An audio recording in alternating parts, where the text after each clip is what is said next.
Inilah antara sebab kenapa kita tidak boleh menerima Syiah. Tak boleh menerima ajaran Syiah. Kerana ajaran Syiah ini mengajar kita untuk menolak para sahabat. Sedangkan kita tahu bahawa para sahabat ini as-sabiqunal awwalun. Mereka lah antara orang yang awal yang amat hampir dengan baginda Rasulullah sallallahu alaihi wasallam, sehingga langit daripada wahyu turun daripada langit menggambarkan sifat mereka radhiyallahu anhum wa radu'an. Sebab itu kenapa kita tak boleh menerima ajaran Syiah. Kemudian kita lihat juga mereka juga meyakini bahawa Al-Quran telah Bismillahirrahmanirrahim. Antara kesilapan yang dilakukan oleh Dr. Fairuz di sini ialah keterlaluan dalam memuliakan sahabat Nabi tanpa memahami ayat Al-Quran yang dirujuknya dalam surah At-Taubah ayat ke-100. Dalam perkara ini kita hendaklah menjelaskan apakah ayat ini meliputi seluruh sahabat, apakah keredaan Allah ini bersyarat amalan soleh atau keredaan mutlak. Para Nabi juga dihitung amalan mereka. Kemungkinan sahabat Nabi murtad dalam Al-Quran, penyesalan Abu Bakar dan Umar serta hasrat mereka, kewujudan orang munafik dalam Bai'atul Ridwan, pembunuhan Uthman di kalangan As-Sabiqunal Awwalun, penyesalan golongan Bai'atul Ridwan, Umar bin Al-Khattab hilang keimanan terhadap kenabian Muhammad sallallahu alaihi wasallam.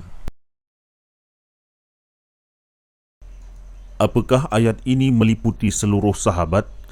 Ayat yang dirujuk oleh Dr. Fairuz tentang kemuliaan sahabat Nabi ialah was-sabiqunal awwaluna minal muhajirin wal ansar wallazina ittaba'uuhum bi ihsanin radhiyallahu anhum wa radu an wa a'adda lahum jannatin tajri min tahtihal anhar khalidina fiha abada dzalikal fawzul azim.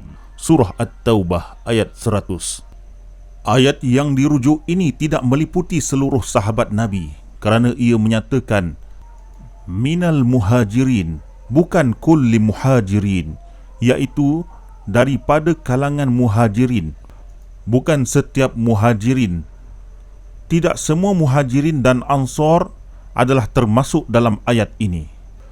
Justru itu, menurut Al-Quran, tidak semua sahabat Nabi termasuk dalam keredaan Allah seperti yang dinyatakan di sini. Apakah keredaan Allah ini bersyaratkan amalan soleh atau keredaan mutlak? Sekiranya sahabat Nabi yang berada dalam peristiwa Bai'atul Ridwan melakukan kemungkaran, apakah Allah masih meredai mereka? Sedangkan Allah berfirman dalam surah Al-Zalzalah ayat 8, wa may ya'mal mithqala dzarratin syarran yarah. Barang siapa yang melakukan kejahatan sebesar zarah, nescaya ia akan melihatnya. Apakah orang yang berhijrah bersama Rasulullah tidak dihitung lagi kemungkarannya dan keridhaan Allah kekal buat selama-lamanya bagi mereka? Tidakkah akidah ini bercanggah dengan ayat-ayat Al-Quran yang lain? Allah Subhanahu wa ta'ala berfirman dalam surah Al-Hujurat, inna akramakum 'indallahi atqakum innallaha alimun khabir. Surah Al-Hujurat ayat 13. Sesungguhnya semulia-mulia kamu di sisi Allah ialah orang yang lebih takwanya di antara kamu. Sesungguhnya Allah Maha mengetahui lagi Maha mendalam pengetahuannya. Jika golongan terdahulu dari muhajirin dan pendahulu ansar diredai Allah tanpa syarat beramal soleh atau melakukan kejahatan, maka kepercayaan ini bercanggah dengan Al-Quran yang menyatakan orang yang paling mulia di sisi Allah adalah orang yang bertakwa. Jika keredaan Allah dalam ayat ini adalah mutlak, kita hendaklah menilai semula ayat-ayat Al-Quran yang telah diturunkan tentang janji Allah, azab dan pahala, syurga dan neraka. Maksudnya, sesiapa yang melakukan dosa akan diazab kecuali golongan as-sabiqunal awwalun. Mereka tidak akan dihukum oleh Allah walaupun melakukan dosa atau menjadi munafik. Oleh itu, video ini akan membahaskan tentang penglibatan orang munafik yang termasuk dalam as-sabiqunal awwalun para nabi juga dihitung amalan mereka. Walaupun kebanyakan orang memahami Allah redha kepada pendahulu kaum Muhajirin dan Ansar selama-lamanya dan mereka akan masuk syurga tanpa hisab, namun dalam masa yang sama secara zahirnya Al-Quran menjelaskan para nabi pun tidak terlepas dari hisab pada hari kiamat. Mereka juga akan dipertanggungjawabkan. Allah berfirman dalam surah Al-A'raf, فَلَنَسْأَلَنَّ الَّذِينَ أُرْسِلَ إِلَيْهِمْ وَلَنَسْأَلَنَّ الْمُرْسَلِينَ. Surah Al-A'raf ayat ke-6. Maka sesungguhnya kami akan menyoal umat-umat yang telah diutuskan rasul-rasul kepada mereka, dan sesungguhnya kami akan menyoal juga rasul-rasul itu. Tidak hanya hisab, malah terdapat ayat-ayat yang secara zahirnya adalah ancaman buat para nabinya, bahawa jika mereka menyekutukan Allah dengan sesuatu apapun, maka runtuhlah segala amalan kebaikan yang mereka lakukan selama ini, dan jadilah mereka orang yang rugi. Dalam surah Al-An'am, Allah berfirman, "Walau asyraku lahabita anhum ma kanu ya'malun." Surah Al-An'am ayat 88. Dan kalau mereka sekutukan Allah, nescaya gugurlah daripada mereka amalan yang mereka telah lakukan. Firman Allah dalam surah Az-Zumar ayat 65, "Walaqad uhiya ilaika wa ilal ladzina min qablika la in asyrakta la yahbatanna amaluka wa la takunanna minal khasirin." Dan sesungguhnya telah diwahyukan kepada kamu dan kepada nabi-nabi yang terdahulu daripadamu, demi sesungguhnya jika engkau mempersekutukan Allah, tentulah akan gugur amalmu dan engkau akan tetap menjadi daripada kalangan orang yang rugi. Demikian juga ancaman yang disebutkan dalam surah Al-Haqqah ayat 44 hingga 47. "Walau taqawwala alaina ba'dal aqawil la akhadna minhu bil yamin." Dan kalaulah Nabi Muhammad yang menyampaikan Al-Quran itu mengatakan atas nama kami secara dusta sebarang kata-kata rekaan, sudah tentu kami akan menyentapnya dengan kekuasaan kami. "Thumma laqata'na minhul watin." Kemudian sudah tentu kami akan memutuskan tali jantungnya. "Fama minkum min ahadin anhu hajizin." Maka tidak ada seorang pun di antara kamu yang dapat menghalang daripada menimpanya. Tidak syak lagi, tidak ada perbezaan atau diskriminasi antara mana-mana hamba-hamba Allah, bahawa mereka mesti bertanggungjawab atas perbuatan sendiri, walaupun Rasulullah adalah makhluk tertinggi dan penutup para nabi. Kemungkinan sahabat Nabi murtad dalam Al-Quran. Kepercayaan terhadap keredaan Allah yang mutlak tidak sesuai dengan ayat-ayat suci Al-Quran yang menyebutkan kebarangkalian para sahabat Nabi murtad. Jika Tuhan benar-benar meredai mereka secara mutlak buat selama-lamanya dan mereka pasti berada dalam syurga, mengapakah Tuhan mengancam mereka dan berjanji untuk menghukum mereka? Dalam surah Ali Imran, Allah berfirman, "Wama Muhammadun illa rasulun qad khalat min qablir rusul afa immata aw qutila inqalabtum ala a'qabikum wa man yanqalib ala aqibaihi fala yadurrallaha syai'an wa sayajzillahu syakirin." Surah Ali Imran ayat 144. Dan Muhammad itu tidak lain hanyalah seorang rasul yang sudah pun didahului oleh beberapa orang rasul. Jika demikian, kalau baginda mati atau terbunuh, patutkah kamu berbalik, berpaling tadah menjadi kafir? Dan ingatlah, sesiapa yang berbalik menjadi kafir, maka ia tidak akan mendatangkan mudarat kepada Allah sedikit pun. Dan sebaliknya Allah akan memberi balasan pahala kepada orang yang bersyukur. Demikian juga dalam surah Al-Ma'idah ayat 54. "Ya ayyuhallazina amanu may yartadda minkum an dinihi fasawfa ya'tillahu biqaumin yuhibbuhum wa yuhibbunahu azillatin 'alal mu'minin a'izzatin 'alal kafirin Wahai orang beriman, sesiapa di antara kamu berpaling tadah dari agamanya, maka Allah akan mendatangkan satu kaum yang ia kasihkan mereka dan mereka juga kasihkan dia. Mereka pula bersifat lemah lembut terhadap orang-orang yang beriman dan berlaku tegas gagah terhadap orang-orang kafir. Penyesalan Abu Bakar dan Umar serta hasrat mereka. Ahlu Sunnah mendakwa mereka yang terdahulu daripada golongan Muhajirin dan Ansar pasti berada dalam syurga dan Allah meredai kepada mereka selama-lamanya. Tetapi dengan melihat sepintas lalu dalam kehidupan beberapa orang sahabat Nabi, nescaya kita dapati mereka sendiri tidak yakin tentang syurga dan keredaan Allah. Sebagai contoh, di sepanjang kehidupan, terutama di saat-saat akhir riwayat hidup, mereka merasa bimbang tentang masa depan dan tidak pasti apakah mereka berada di syurga. Dalam kitab Sahih Al-Bukhari, penerbit Dar Ibn Katsir, cetakan pertama tahun 2002, muka surat 908. Wallahi law anna li tila'al ardi dhahaban la aftadaitu bihi min azabillahi azza wa jalla qabla an arah. Umar berkata, demi Allah, seandainya bumi ini penuh dengan emas untukku, nescaya aku akan tebuskannya untuk menyelamatkan diri daripada azab Allah sebelum melihat Allah. Dalam kitab Fathul Bari, karya Ibnu Hajar Al-Asqalani, jilid ke-11, penerbit Ar-Risalah Al-Alamiyah, cetakan pertama tahun 2013, muka surat 102. Pengarang menulis komennya tentang kata-kata Umar Al-Khattab tersebut. Wa innama qala dhalika liqalabatil khawfi alladhi waqa'a lahu fi dhalikal waqti min khasyatit taqsiri fima yajibu alayhi min huquqir ra'iyyah aw minal fitnati bimadhihim. Umar berkata demikian kerana diselubungi ketakutan yang terjadi terhadapnya ketika itu, dikarenakan takut terhadap kepincangannya dalam menunaikan hak rakyat atau takut terhadap fitnah puji-pujian mereka.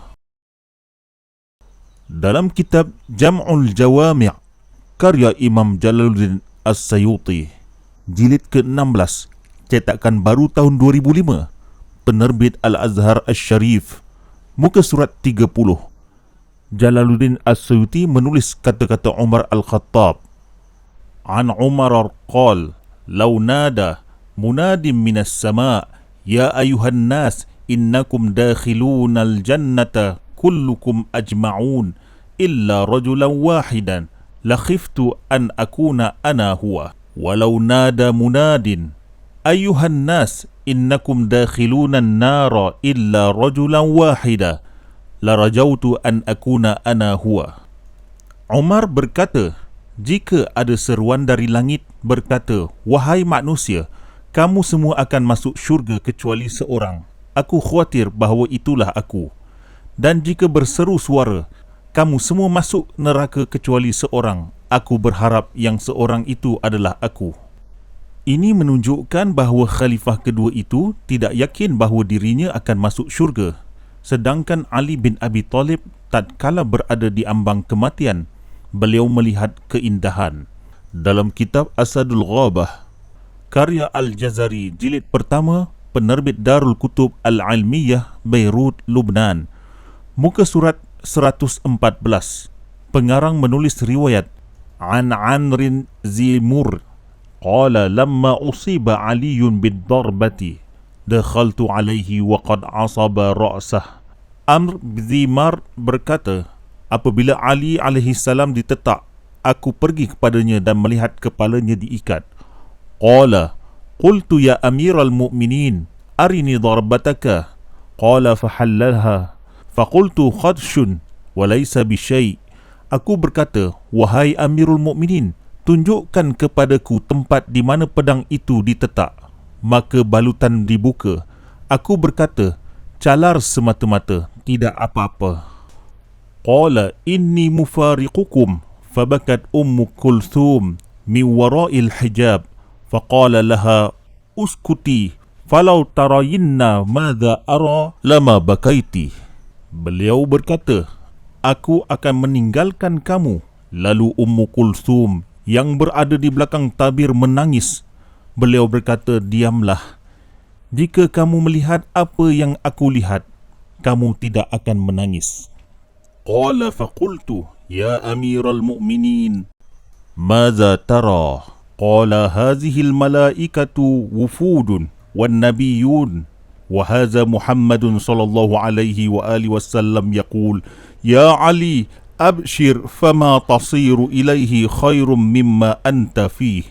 Aku berkata, wahai Amirul Mukminin, apakah yang kamu lihat? Beliau berkata, sekumpulan malaikat dan nabi telah berkumpul di sini, dan ini adalah Rasulullah Muhammad sallallahu alaihi wasallam yang bersabda, wahai Ali, berita gembira untukmu, apa yang menantimu lebih baik daripada apa yang kamu miliki sekarang.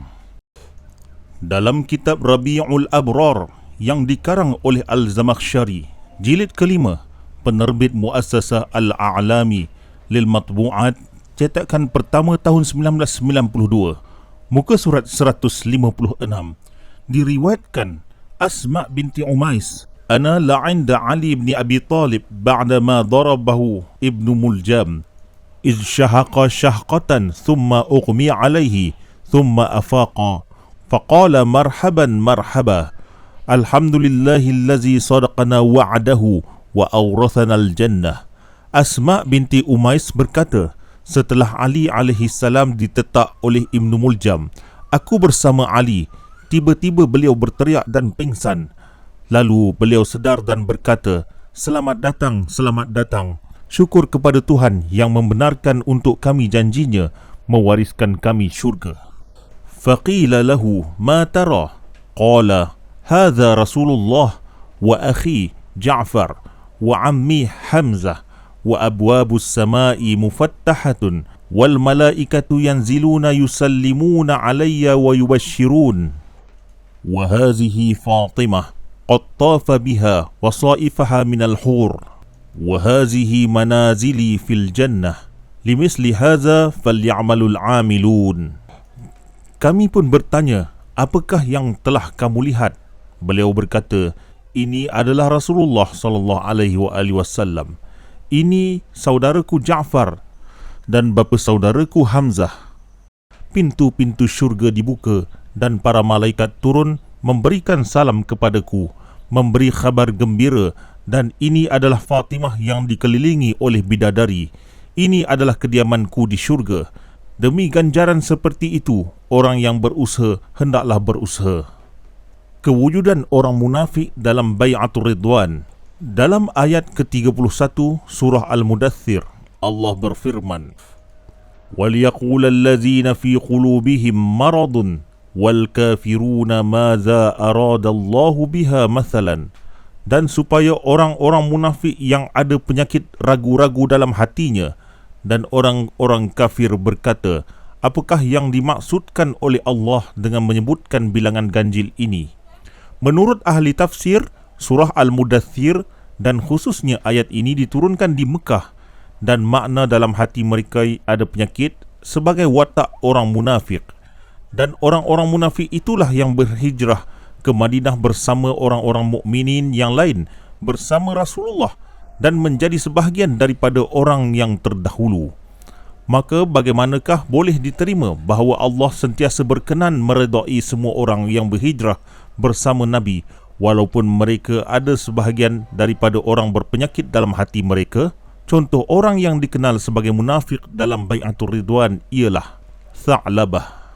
Golongan munafik juga mengambil bahagian dalam perang Badar dan sudah tentu dianggap sebagai sebahagian daripada As-Sabiqun Al-Awwalun, termasuklah Tha'labah Ibni Hatib Al-Ansari. Sejarah hidupnya menunjukkan sumbangan dan jasa beliau kepada Islam, namun kepribadian Tha'labah meruntuhkan teori keadilan para sahabat, keredaan Allah secara mutlak yang kekal terhadap As-Sabiqun Al-Awwalun, kekal dalam syurga dan sebagainya. Ini disebabkan menurut ulama Sunni, Tha'labah adalah salah seorang daripada 12 orang munafik yang membina Masjid Dirar. Demikian juga halnya Rasulullah pernah mendoakannya agar cepat menjadi orang kaya, dan Sa'labah berikrar menunaikan zakat tepat pada waktunya. Tetapi setelah ia mencapai harta yang banyak, ia lupa akan kewajipannya dan enggan memberikannya kepada wakil Rasulullah. Kehadiran Sa'labah dalam perang Badar dan Uhud. Dalam kitab Asadul Ghabah, seperti cetakan sebelum ini, muka surat 462, Ibnu Athir menulis, Sa'labah bin Hatib syahida Badran. Sa'labah bin Hatib terlibat dalam perang Badar. Wa huwa allazi sa'ala an-nabi sallallahu alaihi wa alihi wasallam ay yad'u Allah ay yarzaqahu malan. Sa'labah bin Hatib terlibat dalam perang Badar dan dialah yang meminta Nabi mendoakannya dikurniakan harta.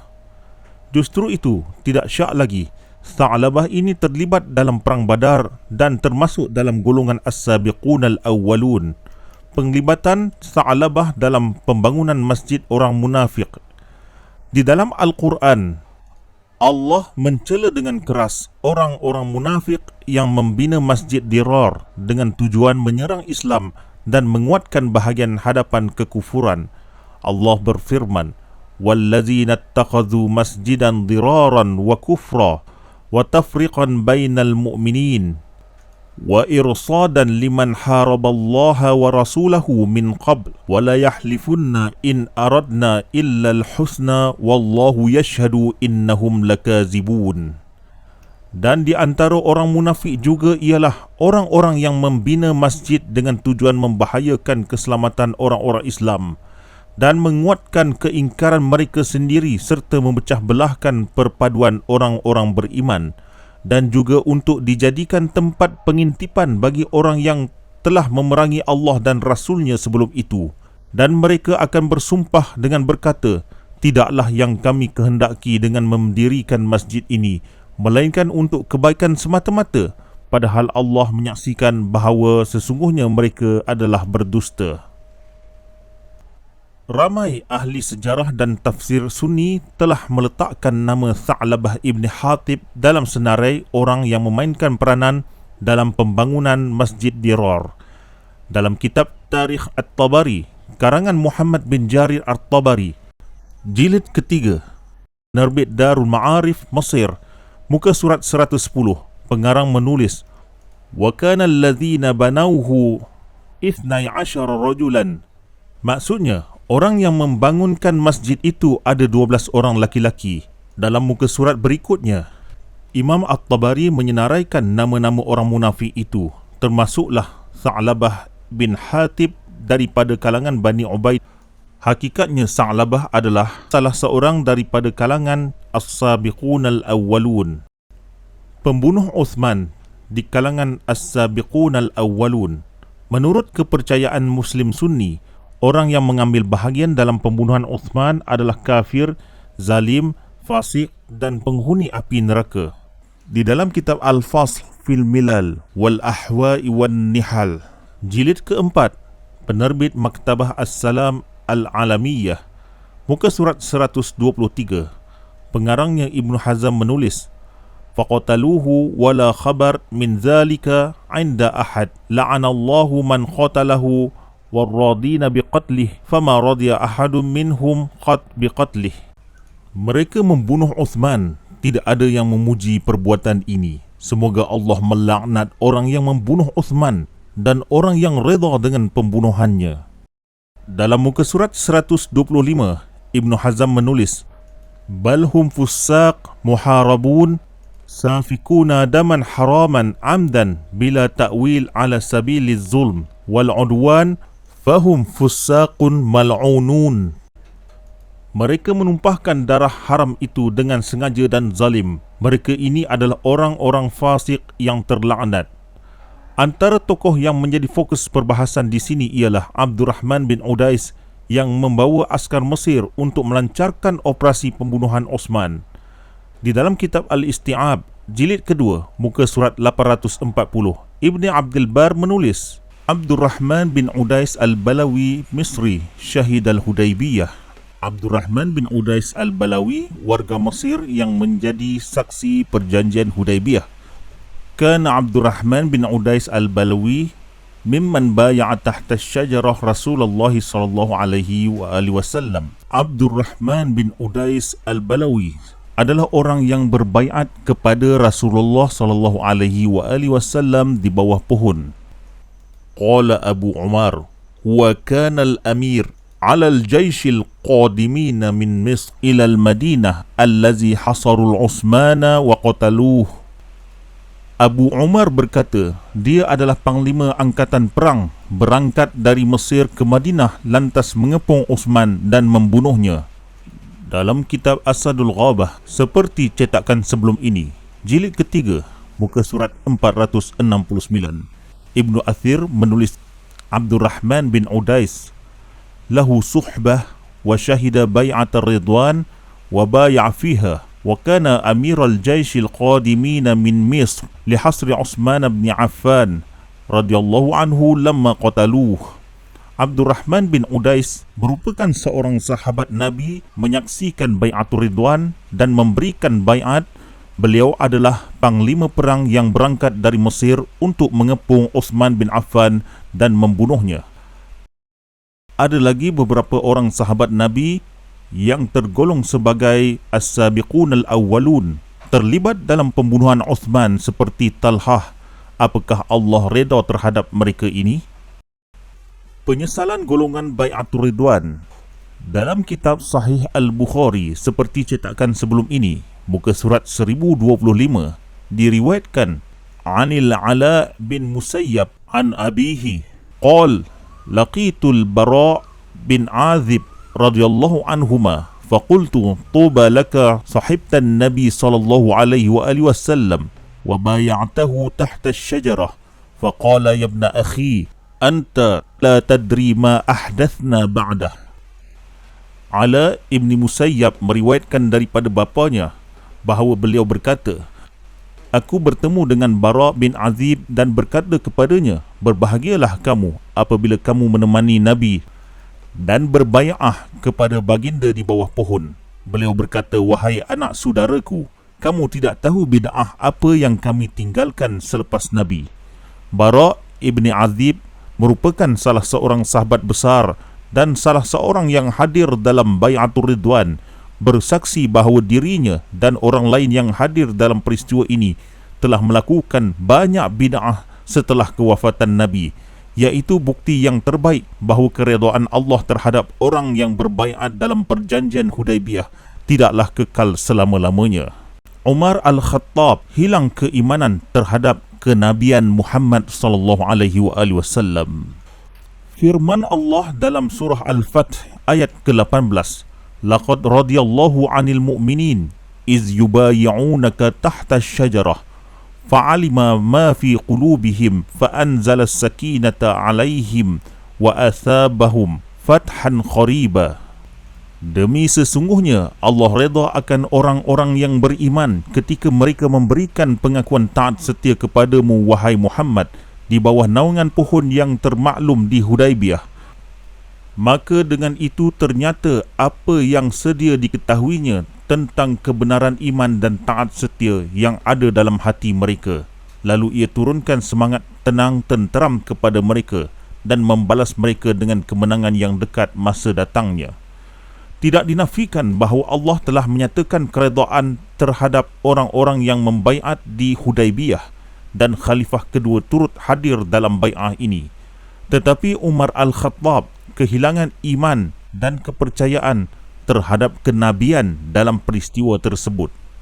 Abdul Razak As-Sun'ani dalam kitab Al-Musannaf jilid kelima, cetakan pertama tahun 1972, penerbit Al-Majlis Al-Ilm muka surat 339, diriwayatkan faqala Umar bin Al-Khattab wallahi ma syakaktu munzu aslamtu illa yawma izin qala fa'ataitu an-nabi sallallahu alaihi wa alihi wasallam faqultu alasta rasulallahi haqqan. Umar berkata, aku tidak ragu-ragu sejak aku masuk Islam kecuali hari itu. Kemudian aku datang kepada Nabi dan bertanya, wahai Rasulullah, bukankah kamu Nabi Allah? Qala bala. Qultu alasna 'alal haqq wa aduwuna 'alal batil? Qala bala. Nabi berkata, bahkan ia. Umar bertanya, tidakkah kita benar dan musuh kita salah? Nabi berkata, ya, memang benar. Qultu falima nu'tid daniyah fi dinina? Faqala inni Rasulullah walastu a'sihi wa huwa nasiri. Umar berkata, jadi mengapa harus menunjukkan kehinaan terhadap agama kita? Nabi bersabda, aku adalah utusan Allah dan aku tidak pernah mendurhakai perintahnya dan dialah penolongku. Qultu aw laisa kunta tuhaddithuna anna sana'til baita fanatufu bihi? Qala bala fa akhbartuka annaka ta'tihi al-'am? Qultu la. Qala fa innaka atihi.